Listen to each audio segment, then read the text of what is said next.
Hello दोस्तों, अभी पिछले वीडियो में आपने पढ़ा था संधि के भाग। संधि के कितने भाग पढ़ा था? 3 भाग। स्वर संधि, व्यंजन संधि और विसर्ग संधि, 3 संधियाँ पढ़ा था। अब आज हम पढ़ेंगे स्वर संधि का भाग। पढ़ेंगे तो स्वर संधि के भाग कितने बताए गए थे? 7 बताए गए थे, जिसका पहला भाग कौन सा भाग था हमारा?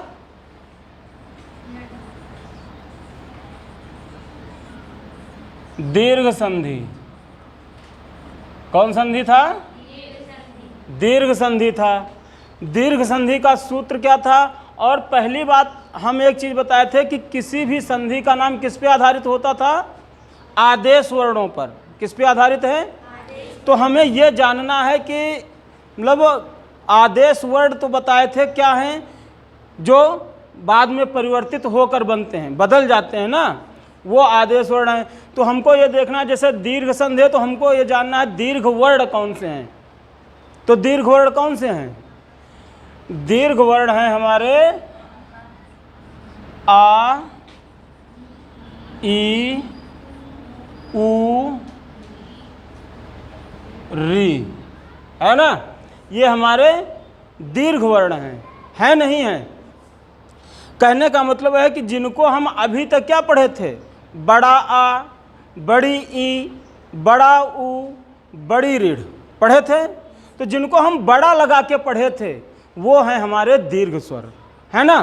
तो हमको ये बनाना है। अब किसको बनेगा ये हमारा सूत्र बता रहा है ना? तो सूत्र क्या है?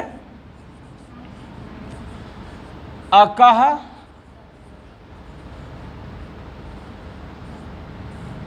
सवर्णे, दीर्घा। अकह सवर्णे दीर्घा। तो अकह सवर्णे दीर्घा मतलब कि कहता है अक क्या है? अक एक प्रत्याहार है और अक के बीच में वर्ण कौन से आते हैं? आ, ई, उ, री और ली। ठीक है?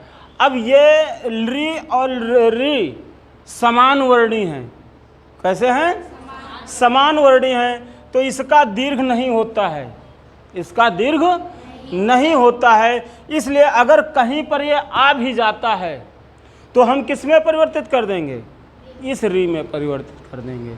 जैसे हम अभी आपको उदाहरण इसका बताएंगे। ठीक है? तो अब इसका नियम क्या होता है? नियम होता है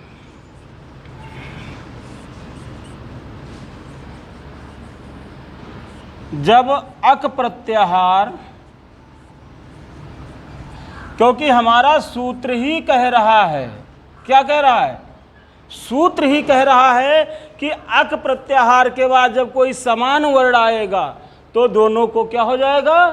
दीर्घ वर्ण हो जाएगा। जब अक प्रत्याहार आ, ई, उ, री और ली। ठीक है? तो ली हम इसमें नहीं लिख रहे हैं, हम उदाहरण आपको बताएंगे। ली नहीं लिख रहे हैं। के बाद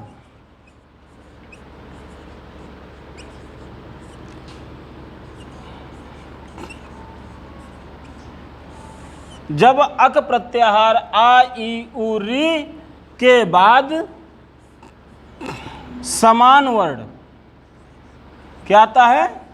समान वर्ण आता है तो दोनों के स्थान पर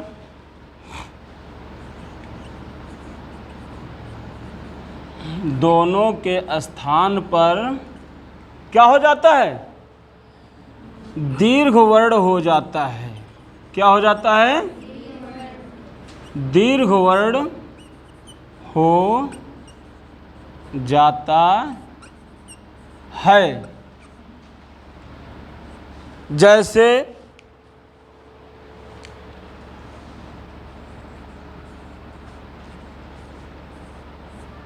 देखिए आपका दिया हुआ है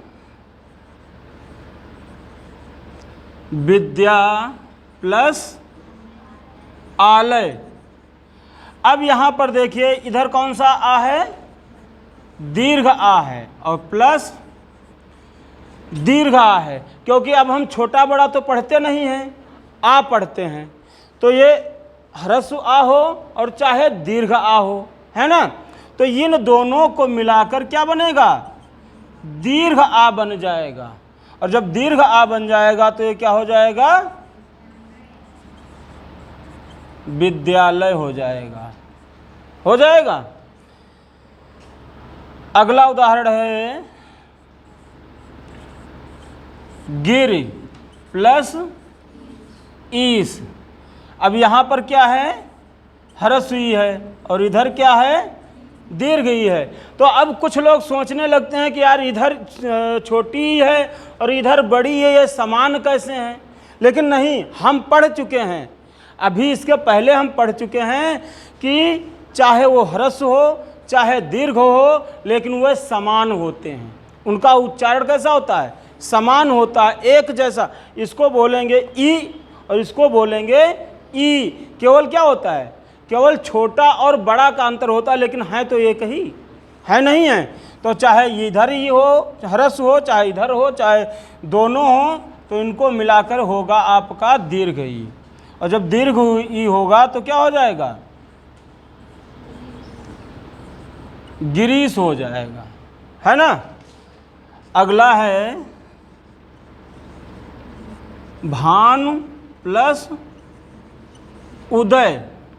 अब इधर ह्रस्व है प्लस इधर भी ह्रस्व है, तो दोनों मिलकर क्या होगा, दीर्घ हो जाएगा, हो जाएगा। तो बराबर क्या हो जाएगा, भानुदय हो जाएगा, हो जाएगा। फिर है आपका री वाला,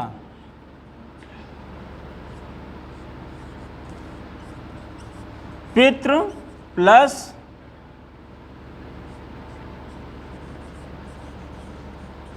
ऋकार, है ना। अब इधर ऋण है प्लस इधर भी ऋण है, तो ये क्या हो जाएगा, बड़ी ऋण हो जाएगा, हो जाएगा। तो ये हो जाएगा,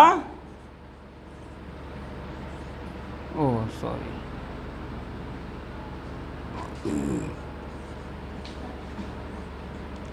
पितृ ऋकार, दो मात्राएं लग जाएंगी, लग जाएंगी भाई। जब दीर्घ री बनेगी तो यहाँ पर दो मात्राएं लग जाएंगी, लग जाएंगी। अब एक उदाहरण आपको बताए लृ वाला, जो समान वर्डी है ना, इधर लिखे दे रहे हैं, होत्र प्लस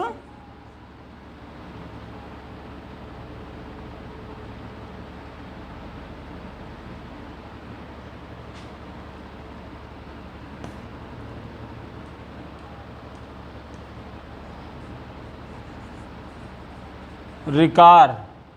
तो इधर भी ऋण है और इधर भी ऋण है, तो ये बराबर दीर्घ ऋण हो जाएगी, ये हो जाएगा होत्रिकार, हो जाएगा। तो ये है हमारी दीर्घ स्वर संधि, जहाँ पर अक प्रत्याहार के बाद समान वर्ण आता, मतलब एक ही जैसे ह्रस्व हो या दीर्घ हो, इससे कोई मतलब नहीं है। जब एक ही जैसे अक्षर आते हैं तो क्या हो जाते हैं, वो दोनों मिलकर दीर्घ वर्ण बन जाते हैं। ठीक है, वीडियो पसंद आए तो लाइक कीजिए, शेयर कीजिए, चैनल को सब्सक्राइब कीजिए तथा कमेंट कीजिए।